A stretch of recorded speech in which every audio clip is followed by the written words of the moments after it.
Can You Spare a Poem is a Doki Doki Literature Club fan mod and a parody of the SpongeBob SquarePants Season 3 episode, Can You Spare a Dime? The situation at hand is slightly rewritten so that it can fit within the DDLC universe. That being said, this mod is not affiliated in any way with Team Salvato, Nickelodeon, or Viacom. It is designed to be played only after the official game has been completed and contains spoilers for the official game. Optionally, it is also slightly recommended that you watch the original SpongeBob episode in question that the mod parodies. The optionally was placed there if you want to understand some of the jokes in the mod, though it is not necessary. Game files for the Literature Club are required to play this mod and can be downloaded for free at blah blah blah or on Steam. By playing Can You Spare a Poem, you agree that you have completed Doki Literature Club and accept any spoilers contained with it. We sure do. Sup, it's Hallie. Yeah, welcome to Can You Spare a Poem? Who lives in a pineapple under the sea? SpongeBob SquarePants, of course. I don't think I'm actually quite that familiar with Season 3 of SpongeBob, so I might know these references, I might not. The first two seasons I'm a little more comfortable with. They were kind of on whenever I was at an age where I would watch TV, but that time is long gone now. Whatever. We're just gonna go. We're just gonna go. We'll see how things turn out. It's closing time at the Literature Club. Monica is counting the meetings documented at the front desk. Counting the meetings documented at the front desk? What? 51, 52, 53. Natsuki is making sure all of her manga is still in the closet. 29, 30, 31. And Sayori is taking the time to mop the floor. 1, 2, 3, 1, 2, 3. As for Yuri and I, well, she's managed to coax me into reading more of The Portrait of Markov. I was cautious, to say the least, when jumping into this book at first, but it's been surprisingly intriguing so far. Monica, can we please go now? Perhaps one of our more loyal members can enlighten you on a club policy. Sayori walks up to Natsuki and Monica, carrying the club manual. The Literature Club Member Manual, 2nd Revised Edition, page 35, Second 19, Clause 3A states, all members must remain on the premises until the day's activities are fully accounted for. But that's not fair! Clause 3B, the proprietor reserves the right to not be unfair. Oh, there were more words there. No. President's pet. With that settled, Monica continues to look through the front desk, counting her poems this time. Let's see. 5, 10, 25 blue applesauce. Everything looks to be in order. Except... She gasps in shock, being damn near close to taking the entire desk apart. Where is it? What? My poem! My special poem! The first poem I ever made! I always keep it in this room inside this desk for luck. Well, I've never seen it. Monica glares at Natsuki in suspicion. Are you prepared to say that with your hand on a stack of shonen manga? Of course I'm... Natsuki becomes somewhat flustered, wondering what Monica's game is here. What are you saying?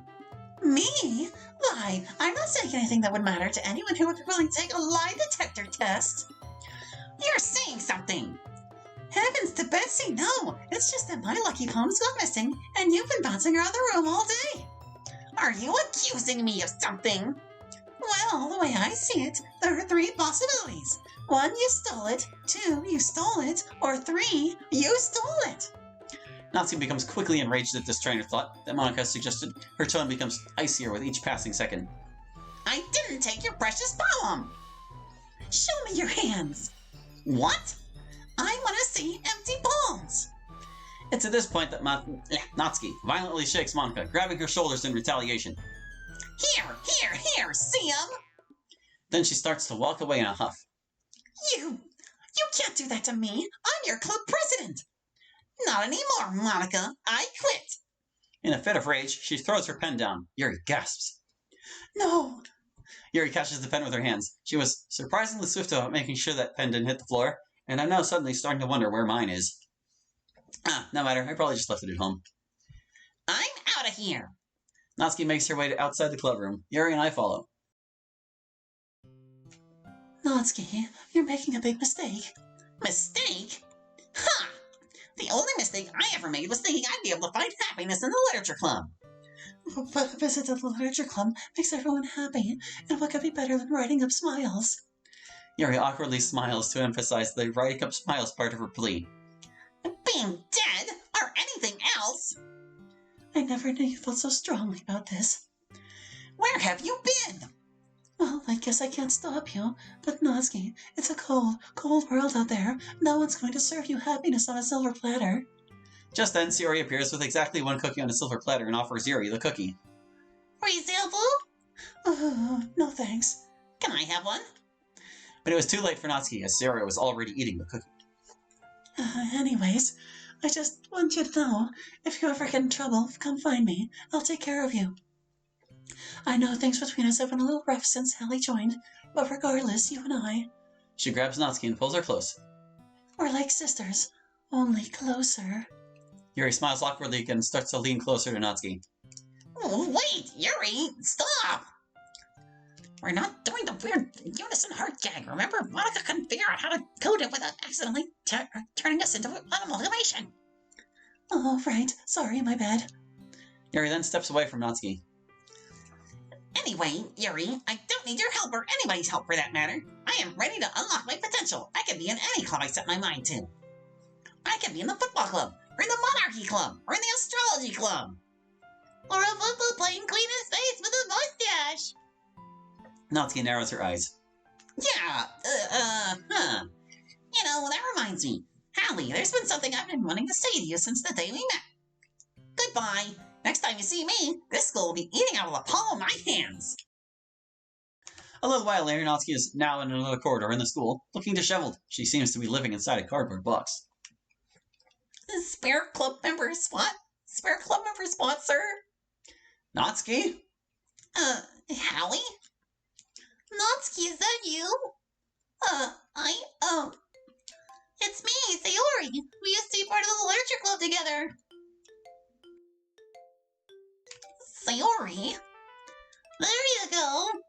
So, where are you hanging out these days after school? Natsuki starts to think about that question, but then a random student walks up to Natsuki.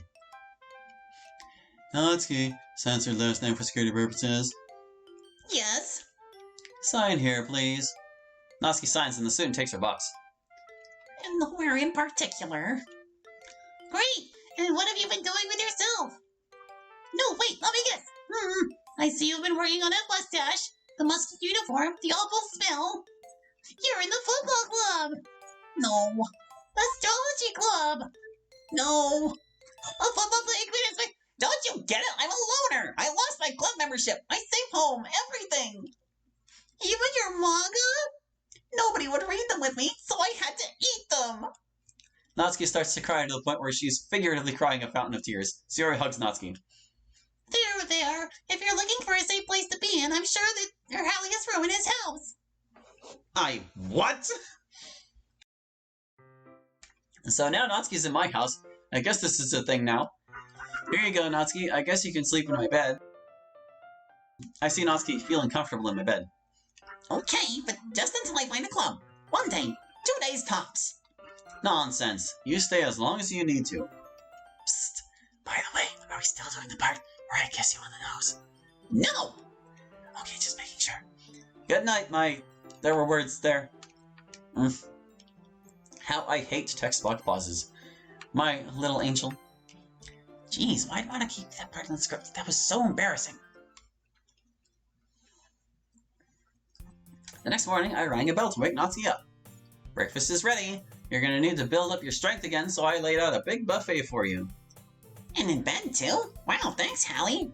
Hallie, Shh. Here comes the plane.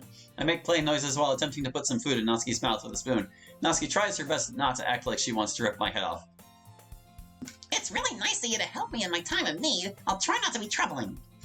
It's no problem. Is there anything else I can do for you, winner? No. You've already... Well... This leads to a montage where I'm seen feeding Natsuki grapes, massaging her limbs, washing her hair, massaging her back, giving her an acupuncture, and other similar things. Oh wow, nurturing a broken spirit sure is a lot of work. I throw a blanket upwards and it lands on me as I lay on the sofa. I'm pushed. Still, it feels nice to do good. I turn the lamp off, then yawn. Tomorrow's another day. Hallie, can I get a glass of water? The bottom floor light turns on, and I march upstairs and turn on the light to give Natsuki the water. Thank you. Good night. I march back downstairs and turn off the light. Hallie, can I get some more blankets? This would have been sold so much better if they could actually turn the lights on in the house. I march upstairs again, turning on the lights on the way up there. Here you go. Thank you. I get on stairs again, accidentally leaving Natsuki's light on. Hallie, you forgot to turn out the light. I march upstairs for the third time. Good night. I turn off the light, and when I walk downstairs, I trip and make lots of comedically painful noises. Not being able to sleep, I receive a call from Yuri and decide to talk to her for a bit. Hallie, forgive me for potentially being crass, but I believe Natsuki is beginning to be a freeloader who is taking advantage of you. I gasp. Yuri! Natsuki is not a freeloader, and she would never take advantage of me. 3 weeks later... 3 weeks later. She is just having a hard time getting her confidence back. I fall from exhaustion. Many months later. I'm sure she's close to a breakthrough. I fall from exhaustion. So much later that the old narrator... so much later that the old narrator got tired of waiting and they had to hire a new one! Wait! That joke doesn't even make sense in translation. Unless the player decided to swap out narration duties so that someone else reads the rest of the story. Best if I don't think about it. I drag myself into the kitchen. Utterly exhausted by now, Yuri decided to come over, and she doesn't look sympathetic when it comes to my pain. I would just like to let you know she still isn't looking for another club. I know, she still isn't looking for another club. Don't rub it in! Hallie, where's my lemonade? Coming, Natsuki. I fall flat on my face. Yuri, looking quite worried, picks me up and gives me an energy drink. Hallie? Hallie! After regaining my energy, I entered her bedroom. And why aren't you in uniform? I exit the room and re-enter in a maid outfit. It's about time you got here. In a sardonic tone, I begin doing my duties. Here you go, my fair madam. I can't drink that. Why not? Are you blind? Just look at it. I'm quickly becoming irritated by Natsuki's toxic attitude. What about it? That lemon has 3 seeds in it. That's an odd number. I can't eat anything odd numbered. Fine, I'll just take it out. I take out the lemon and Natsuki goes crazy. No! No! It's already contaminated by the bad lemon. It won't work. That's 2 things in this house that won't work. Then go fix them. I grip the glass of lemonade so hard that it shatters, clenching my fists and trembling in anger. My hand seems to be bleeding, but despite this I persist onward. 2 things that won't work! I've changed my mind. I want soup instead. Okay, don't move. I walk out the bedroom door, revealing my white briefs, as my outfit doesn't cover my back. I then close the door and come back quickly wearing normal clothes with a bowl of steaming soup. Here you go. It's alphabet soup. I made it special. I show soup with the phrase, "Find a club" in alphabet letters. But then Natsuki slaps it on my hands. Condensed soup from a can? Disgusting! Now you've ruined my appetite. Go fetch me something to read. Yuri then comes into the room. If you'd like something to read, how about this? She pulls out a school newspaper with the club listings page on the front. Natsuki gasps and swats the newspaper away. Get that away from me! You know I'm allergic to newsprint. You know, when you swatted that newspaper out of my hands, it reminded me of something a friend of mine did. At her club. Yuri chortles at that comment she made as my alarm clock blares loudly. 4 o'clock. Time for my stories. Hurry up, they won't hold the show while you laze about. I roll in a TV and hand Natsuki the remote while heading behind the said TV. Natsuki turns it on to see 2 chibis come out, being controlled by myself. A Sayori chibi and a Monica chibi. The Sayori chibi is whistling. Hey, where are you going? To my club. You have a club? Why wouldn't I? I'm not so lazy and consider jerk lazy bed all day. Say, where can I join one of these clubs? Oh, they're everywhere, especially if you've got pink hair and you're often called cute. It becomes increasingly more obvious to Natsuki that this isn't actually her TV show. Thanks, I'm going to go look for someone so I can stop mooching off my friends so they can get back to their lives. This isn't my show. She presses the remote, but nothing happens. Hallie, the remote control is broken. Get over here and fix it. It was at this point where I stopped being sarcastically civil and just spelled it out for her. I've got a better idea. Why don't I join the Repairman Club and get one of their club members to fix it? You know why? Because when I've got an interest a club specializes in, I go to that club to join that club! Natsuki simply narrows her eyelids, acting oblivious to the situation at hand. What are you saying? Ah! This turns out to be the last straw. I angrily scream at the top of my lungs and drag Natsuki back to school, and back to the club room. Yuri follows as an innocent bystander.